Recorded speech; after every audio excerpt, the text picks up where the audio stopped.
Welcome to core classes student. आज हम इस वीडियो में पढ़ने जा रहे हैं CHE 02 unit 7 elements of group 14। Elements of group 13 हमने अभी डिस्कस किए थे और आज हम जो करने जा रहे हैं ग्रुप 14। जो ग्रुप 14 है ये स्टार्ट होता है कार्बन के साथ, कार्बन से। जो कार्बन एलिमेंट से स्टार्ट होता है, इसी वजह से इसका दूसरा नाम क्या है, कार्बन फैमिली। हम इन सभी एलिमेंट्स को, इस पूरे ग्रुप को कार्बन फैमिली के नाम से भी जानते हैं। अब हम बात करते हैं कि जो यहाँ पे ग्रुप 14 एलिमेंट है, कौन सा ब्लॉक में ये आता है। ये जो एलिमेंट्स है वो पी ब्लॉक एलिमेंट्स होते हैं।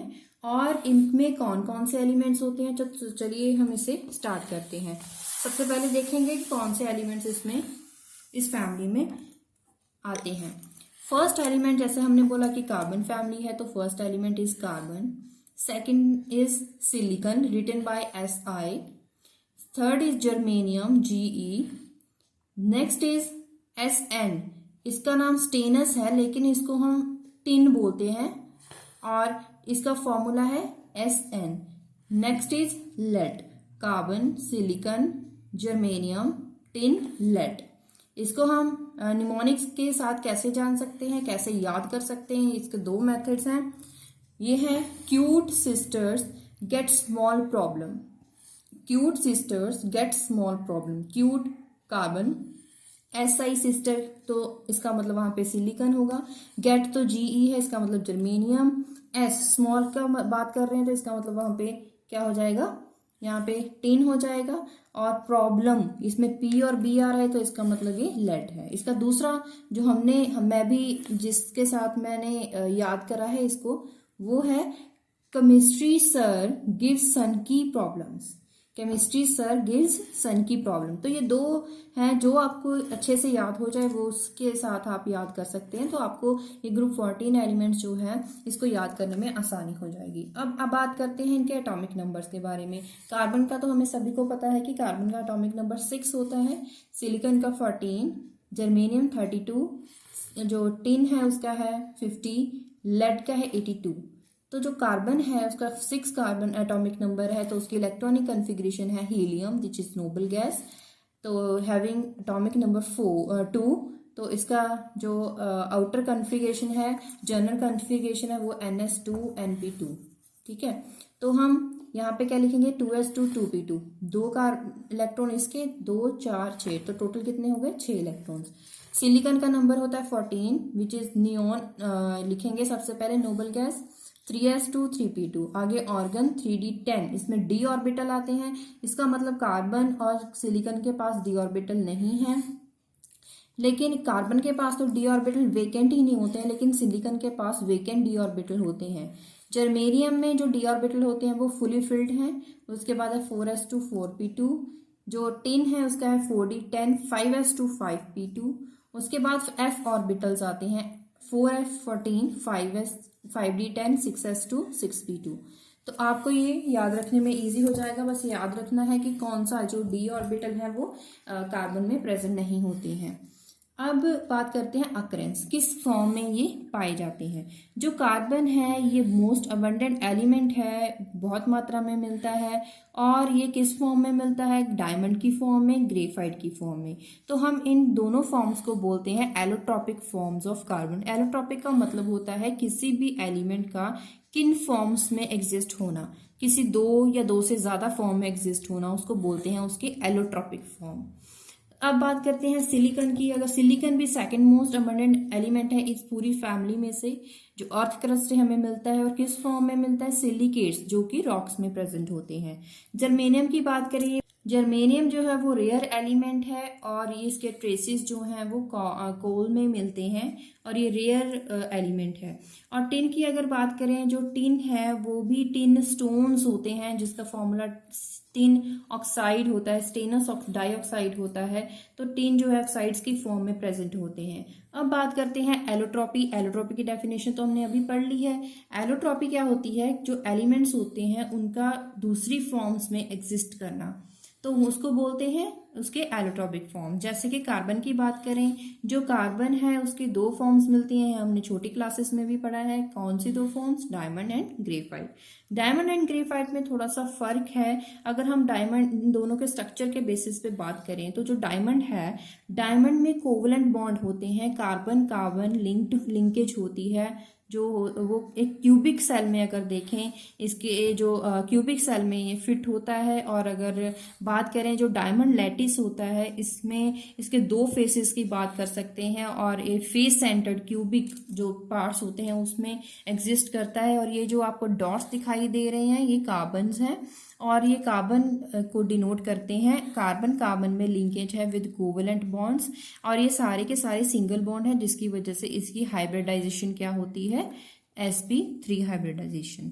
अगर हम बात करें ग्रेफाइट का स्ट्रक्चर, उसमें थोड़ा सा फर्क है। जो ग्रेफाइट का स्ट्रक्चर है उसमें जो कार्बन है वो दूसरे कार्बन के साथ single as well as double form में मिलते हैं, जिसकी वजह से इसकी जो हाइब्रिडाइजेशन है वो sp2 हाइब्रिडाइजेशन होती है, और इसमें सिंगल और डबल दोनों टाइप के बॉन्ड्स मिलते हैं। और अगर दूसरी बात करें, इसमें हेक्सागोनल रिंग्स बनती हैं, और ये हेक्सागोनल रिंग जो रिंग्स होती हैं वो एक रिंग दूसरी रिंग के ऊपर ऐसे लेयर की फॉर्म में होती है। लेयर की फॉर्म में मतलब कि एक लेयर दूसरी लेयर के ऊपर, इसके लेफ्ट साइड, इसके राइट साइड और इसके ऊपर नीचे ऐसी लेयर्स बनी होती हैं, और ये लेयर्स की वजह से ही इसकी प्रॉपर्टीज में डिफरेंट आ जाता है। ये डिफरेंस जो है यही इसको डिफरेंशिएट करता है बाय द डायमंड। यही इस स्ट्रक्चर की वजह से ही इन दोनों में ये डिफरेंस आता है। ये तो थी कार्बन की बात। अगर सिलिकॉन जर्मेनियम की बात करें, जो सिलिकॉन जर्मेनियम है इसकी एक ही फॉर्म मिलती है। और टिन की बात करें तो जो टिन है, टिन की जो फॉर्म होती है वो क्रिस्टलाइन फॉर्म होती है। दो फॉर्म्स कौन सी? जिसको ग्रे टिन, व्हाइट टिन बोलते हैं। और जो ग्रे टिन और व्हाइट टिन है इसका दूसरा नाम भी है alpha tin, beta tin. The gray tin or alpha tin, which is a semi-metallic form. It is a semi-metallic form and it is stable under 286 Kelvin. आपको ये याद रखने की जरूरत नहीं है, आप ऐसा याद रख सकते हैं कि इसकी दो फॉर्म्स होती हैं, ग्रे या फिर alpha, white and beta. Lead की बात करें, लेड की एक ही क्रिस्टलाइन फॉर्म होती है which has a distorted C packed structure, cubic close pack structure. और बात करते हैं एक्सट्रैक्ट कैसे किया जा सकता है, किस प्रोसेस के थ्रू हम इसको एक्सट्रैक्ट कर सकते हैं। कार्बन की बात करें, इसकी दो जो टाइप्स हैं, डायमंड है, टाइप्स नहीं, जो इसकी एलोट्रॉपिक फॉर्म है डायमंड एंड ग्रेफाइट की फॉर्म में कार्बन मिलता है। लेकिन अगर आर्टिफिशियल हमें बनाना हो तो कैसे बना सकते हैं? जो डायमंड है उसको बनाने के लिए अगर कार्बन जो है उसको बहुत ज़्यादा हाई टेम्परेचर और बहुत ही ज़्यादा हाई प्रेशर पे अगर इसको हीट करते हैं तो ये आर्टिफिशियल डायमंड बनाया जा सकता है। आर्टिफिशियल ग्रेफाइट भी बनाया जा सकता है। कैसे? कोक जो है, कोक को अगर हीट किया जाए बहुत ज़्यादा ही टेम्परेचर पे और बहुत ज़्यादा टाइम के लिए, सिलिका के साथ, सिलिका जो इसका फॉर्मूला है सिलिकॉन डाइऑक्साइड, इसको सिलिका बोलते हैं, अगर उसको कोल के साथ हीट करवाया जाए तो इसके कार्बाइड्स बनेंगे।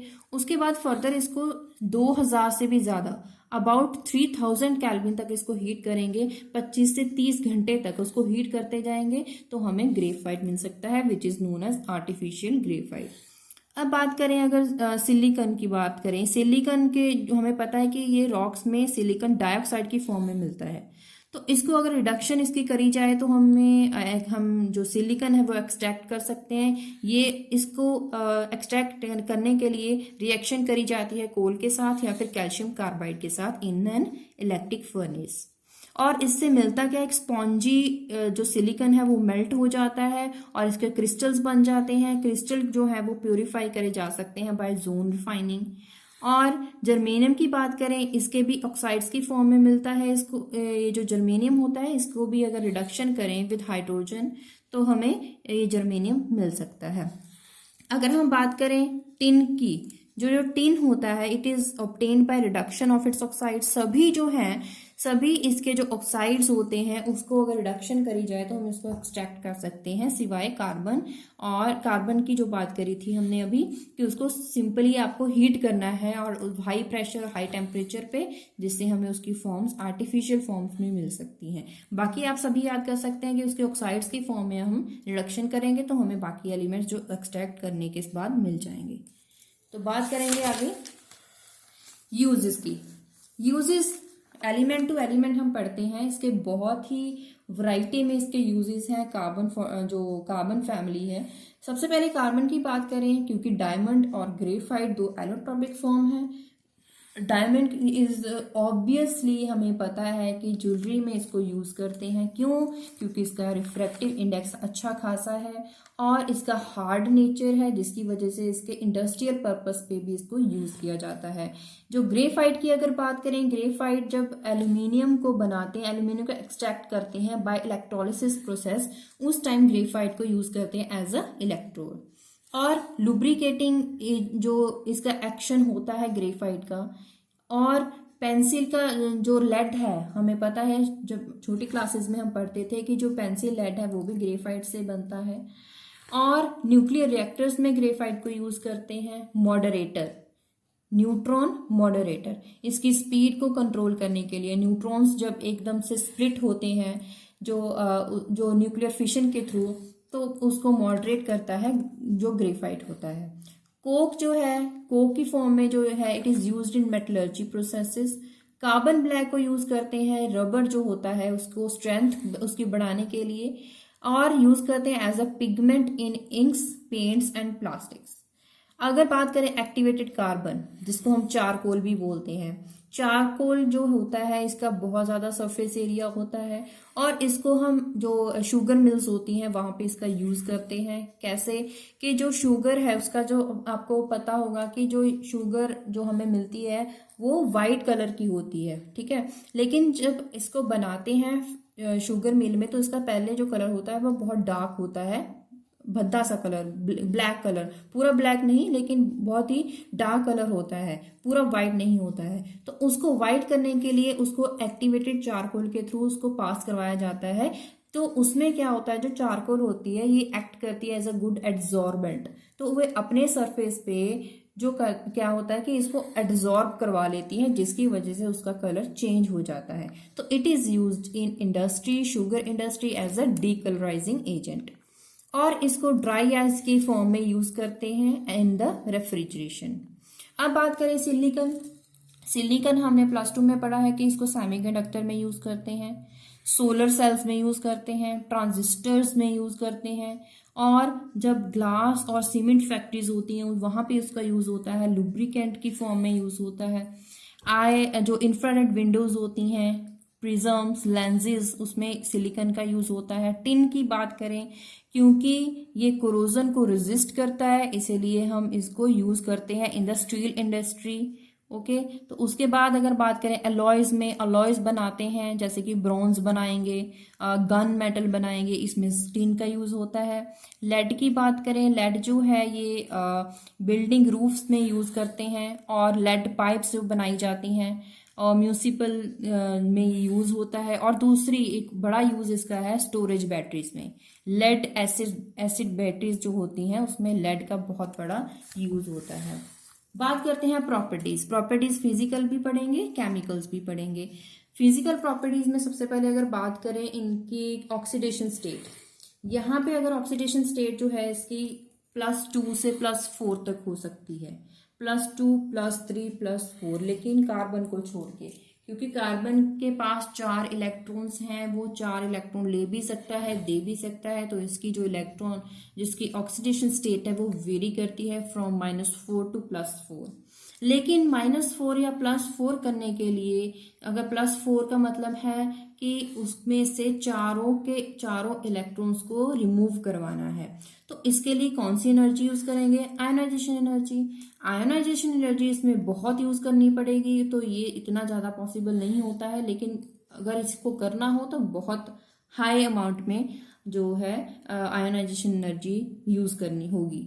और अगर बात करें इसको इलेक्ट्रॉनिक कॉन्फ़िगरेशन के थ्रू अगर बात करें, जैसे कि कार्बन का ग्राउंड स्टेट में कितनी इलेक्ट्रॉनिक कॉन्फ़िगरेशन होती है? 1s2, 2s2, 2p2। देखिए 1s में 2 इलेक्ट्रॉन्स, 2s ऑर्बिटल में 2 इलेक्ट्रॉन, 2p ऑर्बिटल में 2 अनपेयर्ड इलेक्ट्रॉन, ठीक है। अगर इसकी एक्साइटेड स्टेट में बात करें, एक्साइटेड स्टेट में क्या होगा? ये जो इलेक्ट्रॉन होगा, जो 2p के पहले इलेक्ट्रॉन है, ये तो इनर शेल है, ये तो इलेक्ट्रॉन अपना देगा नहीं, तो ये जो 2s में इलेक्ट्रॉन होता है वो प्रमोट हो जाता है जो वेकेंट 2p z ऑर्बिटल है, तो वहां पे हो गया। अब कितने अनपेयर्ड इलेक्ट्रॉन है, 1 2 3 4, तो इसका जो वैलेंसी है वो टेट्रावेलेंट कार्बन इसको बोलते हैं। अब बात करें अगर बाकी एलिमेंट्स की, जैसे जैसे हम ग्रुप में जाते हैं from as we move down the group, जो स्टेबिलिटी है 4+4 ऑक्सीडेशन स्टेट की वो कम होती जाती है। जैसे जैसे हैवियर एलिमेंट्स आते हैं तो कहाँ तक डिक्रीज कर जाती है, +2 तक। तो जो अगर बात करें ये जो टिन ऑक्साइड है, लेड ऑक्साइड है, इसको ऑक्सीडाइजिंग एजेंट्स की फॉर्म में यूज करते हैं। अब बात करते हैं रेडियस के बारे में। हमें पता है रेडियस जो एलिमेंट, जो रेडियस का मतलब है कि distance between nucleus to the outermost shell, उसमें जो ये रेडियस होगा सेंटर में से, तो उसको बोलेंगे हम रेडियाई, एटॉमिक रेडियाई। तो अगर बात करें कार्बन फैमिली की, तो इसमें कोवलेंट रेडियाई इंक्रीज करता है। हमें पता है कि जैसे हम as we move down the group, जो रेडियाई होता है वो इंक्रीज करता है, क्योंकि उसमें नंबर ऑफ शेल इंक्रीज करता जाता है। ये हमने लोअर जो लास्ट में चैप्टर पढ़े थे पहले, उसमें हमने देखा था ये। तो इसमें ये ट्रेंड नहीं है, इसमें ट्रेंड थोड़ा सा चेंज है।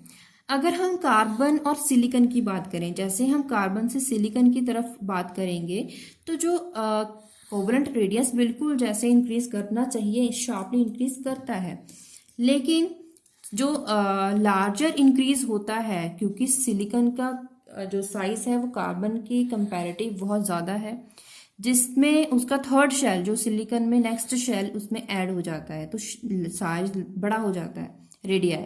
लेकिन अगर हम बात करें सिलिकॉन से जर्मेनियम तक, वहां पे भी फोर्थ शेल ऐड होता है, होना चाहिए इंक्रीज, बट क्योंकि उसमें क्या है कि जो न्यूक्लियर इफेक्ट है, क्योंकि उसमें न्यूक्लियर इफेक्ट आ जाता है। न्यूक्लियर इफेक्ट क्यों आ जाता है, क्योंकि वहां पे जो ऑर्बिटल्स हैं बाकी एलिमेंट्स, जैसे कि जर्मेनियम से लेड की तरफ जाएं तो लेड से टिन की तरफ जाएं, टिन से लेड की तरफ जाएं, वहां पे डी ऑर्बिटल और एफ ऑर्बिटल आते हैं, लेकिन उनका जो शील्डिंग इफेक्ट होता है वो इतना इफेक्टिव शील्डिंग इफेक्ट नहीं होता है, जिसकी वजह से आपको पता है कि जो न्यूक्लियर इफेक्ट है वो it is inversely proportional to shielding effect.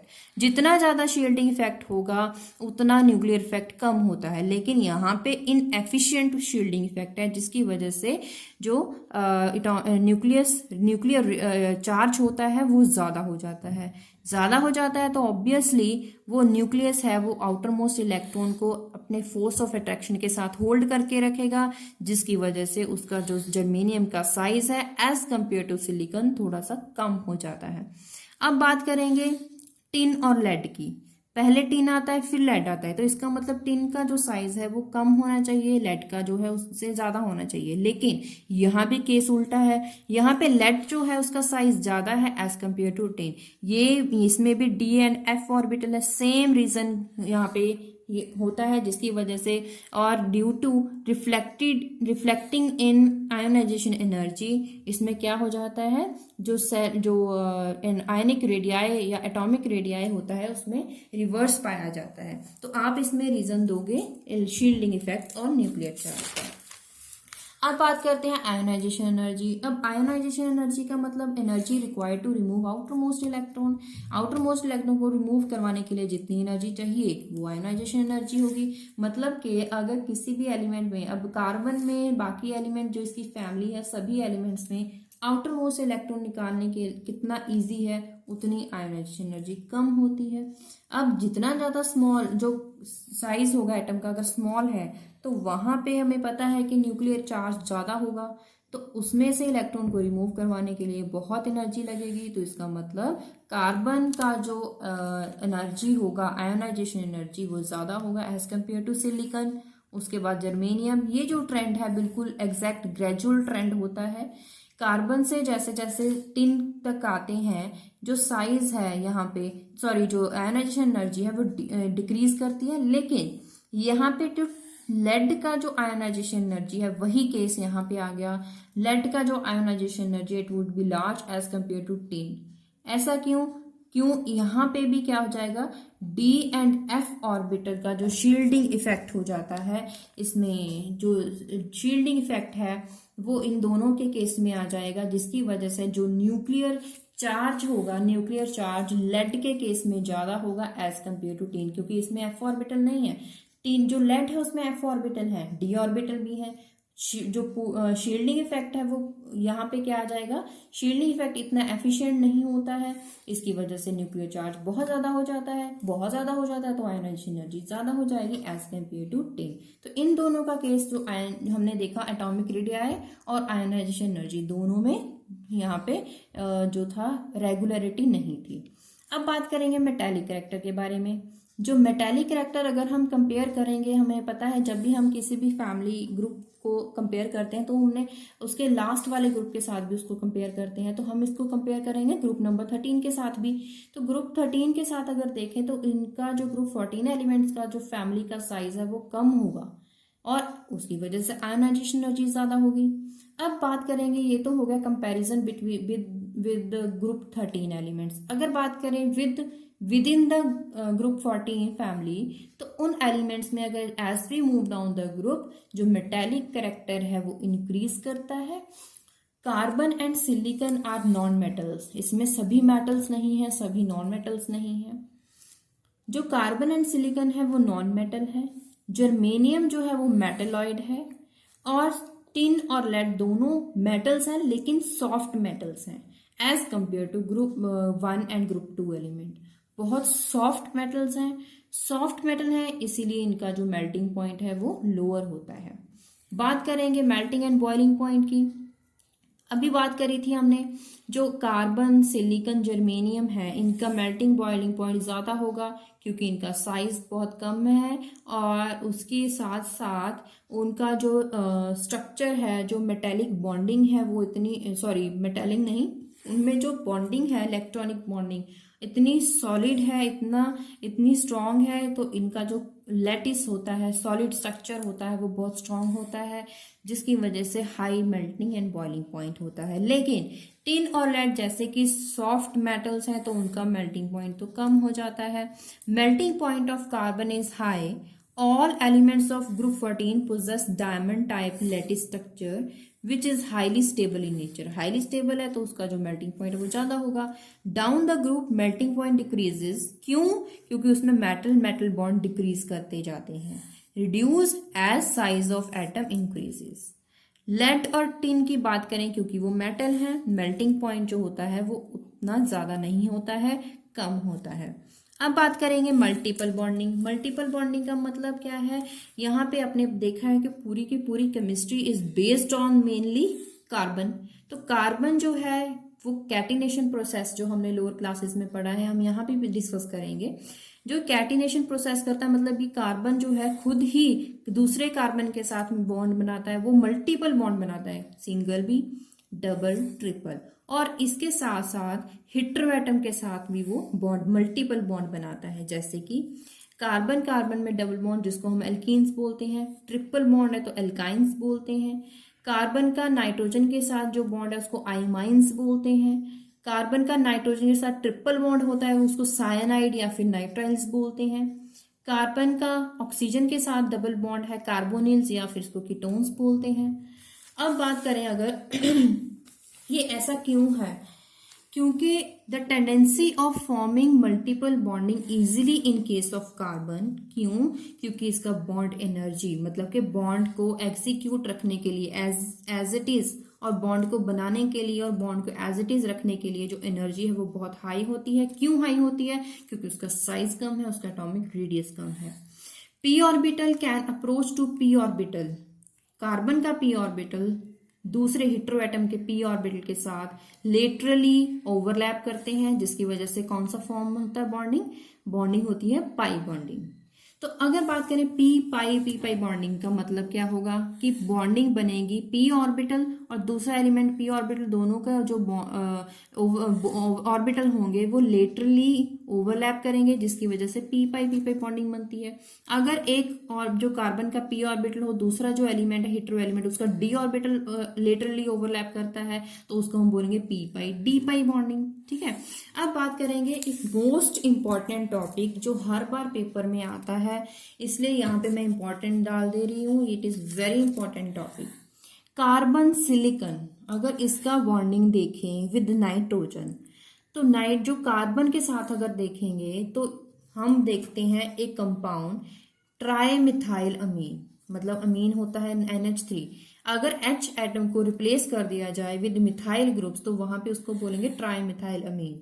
अगर सिलिकॉन के साथ बॉन्डिंग बनानी हो तो वहां पे उसका नाम आ जाएगा ट्राइसिलाइल अमीन, जिसका फॉर्मूला होगा SiH3 थ्राइस N। तो इन दोनों को हम कंपेयर करेंगे, क्या इन दोनों का स्ट्रक्चर सेम होगा, इनकी ज्योमेट्री सेम होगी या डिफरेंट होगी। डिफरेंट है तो क्यों है, सेम है तो क्यों है। अब बात करेंगे अगर इन दोनों में, तो हम अगर बात करें ट्राइमिथाइल अमीन में, नाइट्रोजन का जो कॉन्फ़िगरेशन है वो 2s2 2p3, इसमें d ऑर्बिटल नहीं होते हैं। तो s ऑर्बिटल में 2 इलेक्ट्रॉन, p ऑर्बिटल में तीनों अनपेयर्ड इलेक्ट्रॉन। ये जो 3 अनपेयर्ड इलेक्ट्रॉन हैं, यहाँ पे 3 मिथाइल ग्रुप आ जाएंगे, यहाँ मिथाइल ग्रुप आ जाएगा, यहाँ मिथाइल ग्रुप, यहाँ मिथाइल ग्रुप। तो इसका हाइब्रिडाइजेशन क्या होगा, sp3, जिसमें जो 3 p ऑर्बिटल्स हैं px py pz, वो क्या किसके साथ बॉन्ड बनाएंगे, वो बनाएंगे मिथाइल के साथ, मतलब नाइट्रोजन का मिथाइल के साथ बॉन्ड बनेगा। ये जो 2 इलेक्ट्रॉन्स बच गए वो किस फॉर्म में जाएंगे, लोन पेयर की फॉर्म में। इसका स्ट्रक्चर नेक्स्ट पेज में हम आपको समझाएंगे। तो हम यहाँ पे लिख रहे हैं sp3 हाइब्रिडाइजेशन। अब sp3 है तो इसका स्ट्रक्चर क्या होगा, टेट्राहेड्रल। तो 3 अनपेयर्ड इलेक्ट्रॉन है जिसका बॉन्ड बनेगा विद 3 मिथाइल ग्रुप्स, और 3 बॉन्ड पेयर बन जाएंगे। ठीक है, अब एक क्या बन गया, ये लोन पेयर। इसमें 3 बॉन्ड पेयर है और एक लोन पेयर है। स्ट्रक्चर हम बाद में बात करेंगे, बाद में आपको नेक्स्ट पेज में दिखाएंगे। अब ट्राइसलाइल अमीन की बात कर लेते हैं। वहां पे क्या है, जो कार्बन है यहाँ पे 2s ऑर्बिटल 2p ऑर्बिटल, ठीक है। यहाँ पे क्या करेगा, यहाँ पे जो s ऑर्बिटल जो है, यहाँ पे sp2 हाइब्रिडाइजेशन हमें मिलेगी, जिसमें कि जो pz ऑर्बिटल है वहां पे एक लोन पेयर बचता है नाइट्रोजन पे। sp2 हाइब्रिडाइजेशन, जिसकी वजह से उसका स्ट्रक्चर ट्राइगोनल प्लेनर स्ट्रक्चर होता है, और 3 अनपेयर्ड इलेक्ट्रॉन्स 1 2 3 अनपेयर्ड इलेक्ट्रॉन जो कि बॉन्ड पेयर बनाएंगे। एक लोन पेयर बच जाएगा यहाँ पे pz ऑर्बिटल पे। अब हम इसको लिखते कैसे, in case of trisilyl amine pz orbital of nitrogen with lone pair overlaps with empty d orbital of silicon. अब सिलिकॉन के पास तो है d ऑर्बिटल। अब यहाँ पे क्या होगा, जो pz ऑर्बिटल है यहाँ पे lone pair, it will overlap with d orbital of silicon. Silicon के पास d ऑर्बिटल और वो एम्प्टी भी है, तो ये यहाँ पे इसके साथ बॉन्डिंग बना सकता है, बैक बॉन्डिंग। ओके, अब ये पाई बॉन्ड बनाएगा लेटरली ऑब्वियसली, जिसको बोलेंगे p pi d pi bonding. अभी इसलिए हमने समझाया था कि p pi d pi bonding क्या होती है।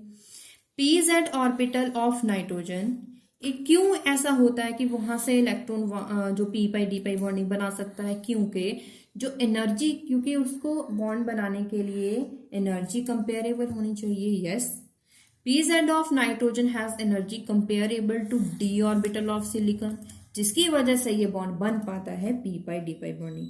अब ऐसा केस ट्राइमिथाइल अमीन के पास क्यों नहीं है, क्योंकि वहां जो बॉन्ड बनाने के लिए हमारे पास सिलिकॉन की बजाय कार्बन है। अभी कार्बन के पास तो d ऑर्बिटल ही नहीं होते, तो वहां पे ऐसा केस नहीं मिलेगा। ठीक है, ये आपको यहाँ पे डिफरेंस बताना पड़ेगा। It is very important topic. अब इनके स्ट्रक्चर कंपेयर कर लेते हैं। जैसे कि ट्राइमिथाइल अमीन में आपने देखा कि इसके साथ 2 3 तो बॉन्ड पेयर बनाएगा, जिसमें एक जो होगा लोन पेयर। तो इसमें अगर कंपेयर करें इसको ट्राइसलाइल अमीन के साथ, यहाँ पे इसका ट्राइगोनल प्लेनर स्ट्रक्चर होता है, क्योंकि यहाँ पे जो ऑर्बिटल बनता है, ये जो लोन पेयर बनता है वो d ऑर्बिटल के साथ बनता है, जो कि p pi d pi bonding बनाता है। लेकिन यहाँ पे p पाई बॉन्डिंग होती है, जिसकी वजह से इनका जो ज्योमेट्री है उसमें चेंज आ जाता है।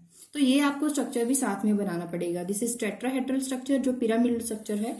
It is trigonal planar structure.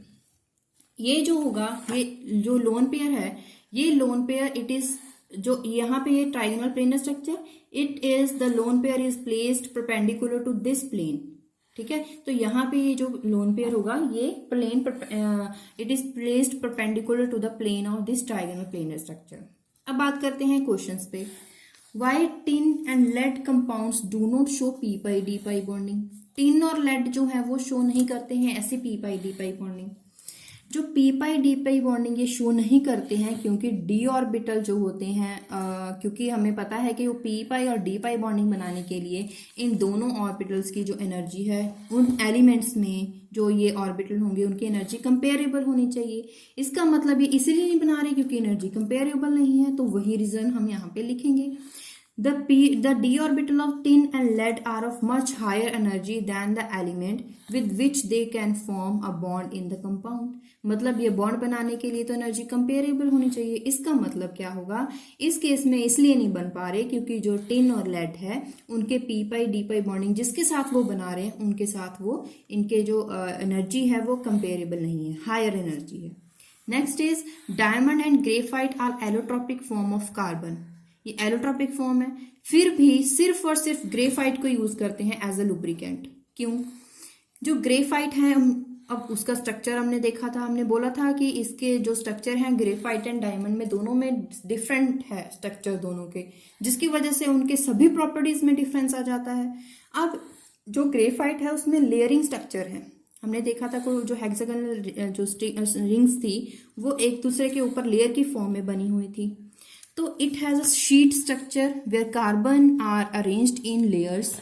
Carbon form जो आपने डॉट्स देखे थे वो लेयर्स की फॉर्म में थे। The two layers are bonded with weak van Waals forces and they can slide one over other. क्योंकि वीक वैन वाल फोर्सेस हैं वो स्ट्रांग नहीं है, जिसकी वजह से वो लेयर्स स्लाइड कर सकती हैं, लेयर्स स्लाइड कर सकती हैं। इसी की वजह से जो ग्रेफाइट है वो सॉफ्ट होता है, सॉफ्ट होता है इसलिए हम इसको लुब्रिकेंट की फॉर्म में यूज कर सकते हैं। जो डायमंड है इसका स्ट्रक्चर सॉफ्ट नहीं होता क्योंकि इसकी पर्टिकुलरली टेट्राहेड्रल ज्योमेट्री होती है which makes it hard. Silicon dioxide is solid but carbon dioxide is gas at room temperature. Why? It is very important question. ये तीनों क्वेश्चंस आपके जो लास्ट पेपर में जो इंपॉर्टेंट क्वेश्चंस हैं, मोस्ट इंपॉर्टेंट क्वेश्चन और जो लास्ट ईयर्स में आ चुके हैं, हमने इसकी वीडियो बनाई थी, उन सभी में से क्वेश्चन पिक किए हुए हैं और उन्हीं को हमने यहाँ पे आपको दिखाया है, जो पेपर में आए हैं उसका सोल्यूशन भी साथ में दिखाया है। सिलिकॉन डाइऑक्साइड सॉलिड है, कार्बन डाइऑक्साइड गैस है एट रूम टेम्परेचर। क्यों? Only very weak dispersion intermolecular forces hold the molecular together. तो carbon dioxide is a gas. Weak dispersion forces जिसकी वजह से ये इनकी जो फोर्सेज हैं वो बहुत वीक हैं तो उनके जो मॉलिक्यूल होंगे उनमें डिस्टेंस कम होगा। डिस्टेंस कम है इसका मतलब डिस्टेंस ज्यादा होगा क्योंकि बॉन्डिंग वीक है। स्ट्रॉन्ग बॉन्डिंग होती तो उनके मॉलिक्यूल्स बिल्कुल पास होते, उनमें इंटरमॉलिक्यूलर जो डिस्टेंस है वो कम होता। लेकिन इस केस में वीक फोर्सेस होने की वजह से मॉलिक्यूल्स बहुत दूर हैं और डिस्टेंस बहुत ज्यादा है, जिसकी वजह से वो प्रॉपर्टी किसकी होती है? गैस की, इसलिए गैस है। जो सिलिकॉन डाइऑक्साइड है इसमें एक नेटवर्क सॉलिड होता है। नेटवर्क का मतलब जो सिलिकॉन है वो बॉन्ड बनाता है SO के साथ और सिंगल बॉन्ड है, सिंगल बॉन्ड बनाता है, कोवलेंट बॉन्ड बनाता है। It is very strong bond and very strong bond, तो इसमें जो इसके मॉलिक्यूल्स हैं इसका मतलब उनमें जो स्ट्रॉन्ग बॉन्ड की होने की वजह से वो क्लोजली पैक्ड स्ट्रक्चर होगा इन द क्रिस्टल लैटिस, जिसकी वजह से वो सॉलिड है। ये जो आपको तीनों क्वेश्चंस हैं बहुत इंपॉर्टेंट है, पिछले पेपर में बार बार रिपीट हुए हैं और इंपॉर्टेंट क्वेश्चन है और पॉसिबिलिटी है कि इस बार भी आ सकते हैं, तो इनको बिल्कुल अच्छे से आप कर लीजिएगा। और फोर्थ क्वेश्चन जो कि बहुत इंपॉर्टेंट क्वेश्चन था वो यही जो हमने किया था ट्राई मिथाइल अमीन और ट्राइसलाइल अमीन का, ये इंपॉर्टेंट क्वेश्चन था। ये हमने 4 मेन टॉपिक हमने यहाँ पे याद करे हैं, समझे हैं और इसके साथ साथ आपको जो बाकी जो यूजेस हैं, यूजेस के बेसिस पे 1-2 क्वेश्चंस हमेशा आए हैं एक नंबर में, तो आपको इनके यूजेस अच्छे से याद करने पड़ेंगे। और क्योंकि ये कार्बन फैमिली है so it is a base of the whole chemistry, carbon is the basic for whole chemistry, और इसकी वजह से ही कार्बन जो केमिस्ट्री है वो भी C के साथ स्टार्ट होती है। तो आप देख सकते हैं कि इसको हम ऐसे सोच सकते हैं कि it is very very important family, आपको इसको अच्छे से पढ़ना है, बहुत क्वेश्चन इसमें से रिपीट होते हैं। तो चलिए आगे नेक्स्ट जो वीडियो हम इसके बाद अपलोड करेंगे उसमें हम इसकी केमिकल प्रॉपर्टीज पढ़ेंगे और कैटिनेशन प्रोसेस जो है वो भी हम पढ़ेंगे, कैटिनेशन क्या होता है। तो अगर आपको ये वीडियो में कोई भी किसी भी पॉइंट में डाउट है तो आप दोबारा पूछ सकते हैं, कमेंट बॉक्स में पूछिए और अगली वीडियो में हम उसके डाउट क्लियर करेंगे। और अगर आपको वीडियो अच्छी लगी, थोड़ी सी भी हेल्पफुल है, तो इस वीडियो को प्लीज़ ज़रूर लाइक करा कीजिए। और इसके साथ साथ अगर फर्स्ट टाइम आप इस चैनल में विजिट कर रहे हैं तो इस चैनल को सब्सक्राइब जरूर करें। Thank you.